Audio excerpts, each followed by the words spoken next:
I sold my innocence to a demon. Chapter 9. His Weak Eyes.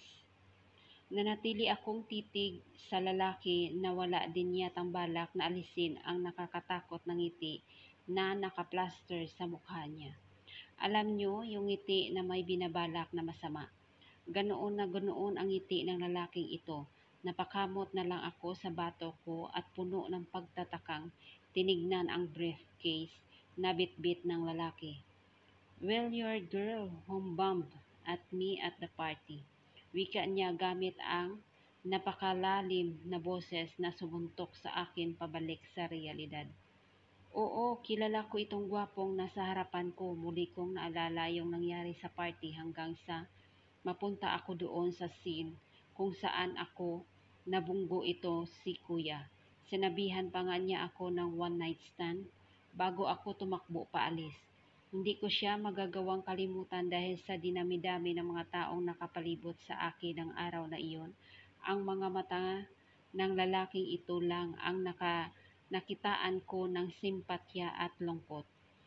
Pero dahil nga pinaliwanag na sa akin ni na ma'am ang ibig sabihin ng one night stand na sinasabi nitong lalaki sa harapan ko, bigla kong nakaramdam ng pagkairita at galit.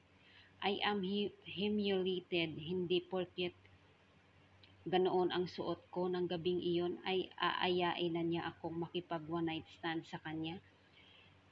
Rich people's under bad habits. Napatiimbagang ako at napaatras habang sinusuri ang lalaki. He looks so composed and proper. Definitely more beautiful than his brother. Siguro naman nakakairita din ang ugali ng isang ito. Unti-unting nawala ng ngisi sa mukha niya at biglang nawala ng buhay ang napaka-misteryoso nitong mga mata. Hindi ako makapagsalita. Kinikalabutan ako lalo na nang idikit niya ang hintuturo na sa labi bago muling sumilay sa labi niya ang isang napakanindig lahibong ngisi. What is he doing? I remember how you ran away despite of my quest to take you in bliss. Pagsasalita ng lalaki na napailing pa at mukhang balak na dagdag ang panginginig ng tuhod ko. Aaminin kong may kakaiba akong nararamdaman habang nakatitig sa mukha ng estrangherong ito. Alam kong delikado siya, nakakatakot at creepy, pero may kung anong nagtutulak sa akin na lumapit pa sa kanya at hintayin ang magiging reaksyon niya. It's such a shame to feel rejected when you're in your baddest state. Matapos sabihin iyon ng lalaki ay napasulyap siya sa pababa sa legs ko, sabay alis ng hintuturo niya sa labi niya. Ikalabutan man ng hihina ay kailangan kong makipagsabayan sa mga titig na binabato ng lalaking ito.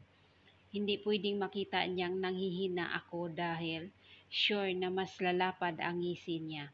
I'm quiet, disappointed nor maddas. I decided to punish you by slitting your throat open and wide. Parang wala lang sa kanya ang mga salitang iyon nang bitawan niya mismo sa harap ko. Inaamin niyang gusto niya akong patayin dahil lang sa hindi ko pinansin yung sinabi niya doon sa party. Kaya ba siya nandito? Tinaliman ko ang tingin niya.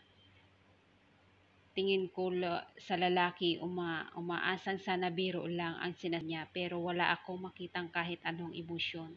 Samantalang yung driver niya ay namumutla na at nanginginig dahil sa namumuong tensyon sa pagitan namin ng driver niya.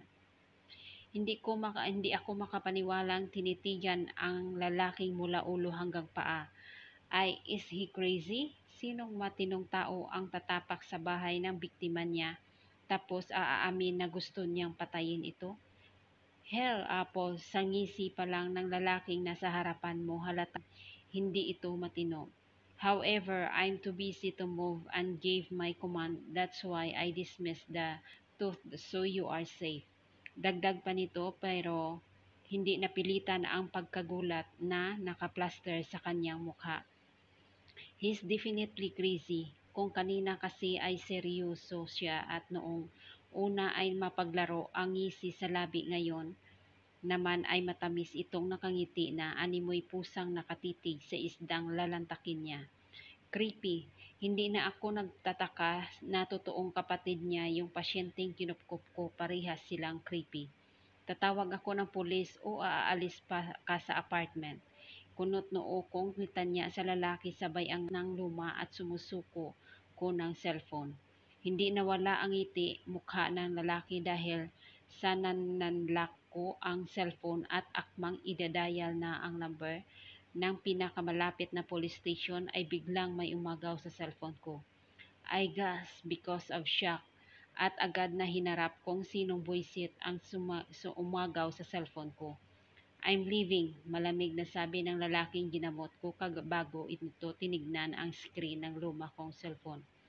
Halatang hindi siya makapaniwala sa hawak niyang bagay. Parang pinagtatawanan niya sa loob-loob niya yung cellphone ko at anumang oras ay handa na niya itong ibato para hindi niya magawa. Trash! Kuminto ng buwisit kong pasyente sabay itsa ng cellphone ko papunta sa matigas na sofa. Hoy, singhal ko sa kanya dahil sa ginawa niya, importante sa akin ang phone na yan. Tapos itatapon lang niya. I gritted my teeth and gave him my deadliest grill, but his dude. He just chuckled before lifting his head. Ininis niya ako at hindi ako santo para hindi maubusan ng pasensya lalo na sa magkapatid na ito. Manong, pwede bang pakiaalis na sa pamamahay ko itong dalawang batang alaga mo? Nanggigigil kong kiusap sa driver nilang agad namang tumabi sa lalaking tinulungan ko. Nakasuot na siya ng jacket at nakahawak sa tagiliran kung nasaan ang sugat niya. Malakas siya para makatayo at makalakad dito, pero hindi sapat iyon. Oh, I see, wish you. Nakangiting wika ng lalaking nakabunggo ko doon sa party. Bahagya pa itong tumango, bay ayos sa salamin niya. Magsi-celebrate na sana ako dahil mukhang aalis na sila pero laking pagkadismaya nang muling lumakad papasunulungan ko. Seriously? Kung makagalaw siya, akala mo walang sugat? Saan ka pupunta? Naiinis kong sigaw sa kanya pero inirapan lang ako nito. Ituloy na pumasok sa kwarto na akala mo'y sa kanya ang buong apartment. Sumasakit na ang ulo ko, konting pagtitimpi na lang at sasabog na itong pasensya ko. Sisiguraduhin kung nakaban na ang dalawang ito sa isip ko. After this stressful situation, I shall erase them in my head and move forward as if nothing happens. I will shove into his smart brain of mine the idea of blocking their faces. Napatikim si kuyang nasa harapan ko, kaya naman tinapunan ko siyang nagtatakang tingin. Doon ko lang napansin na meron pala siyang iniabot na sobre sa akin. Ano naman yan? Ano kailangan kong magbigay ng donation sa nakapatid niyang nabaril? Utang na loob, wala akong pera. Kinunutan ko ng noo ang lalaki at itatanong na sana anong laman ng sobre niya nang unahan na niya ako. Secretary will contact you regarding the check and the car. I know that you don't have a car and I'm pretty sure you're a hold on, nanlalaki ang mata at hindi makapaniwala sa mga narinig ko. Talagang walang katapusang gulat yata ang mararamdaman ko ngayong araw.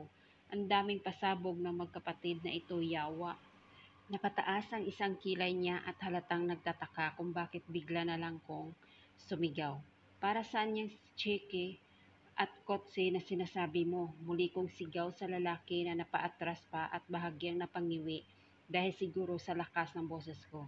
Talagang sisigaw ako dahil hanggang ngayon, hindi ko alam kung anong nangyayari at anong sinasabi ng psycho na ito. This is token of gratitude since you saved and took care of my sassy little bro. I cut him off, but stepping to move forward, making him move backward. Kumunot ang noo ko, bakit siya umaatras? Akma akong hahakbang palapit pero umaatras ulit ang lalaki at puno ng pagtatakang sinuri ang mukha ko.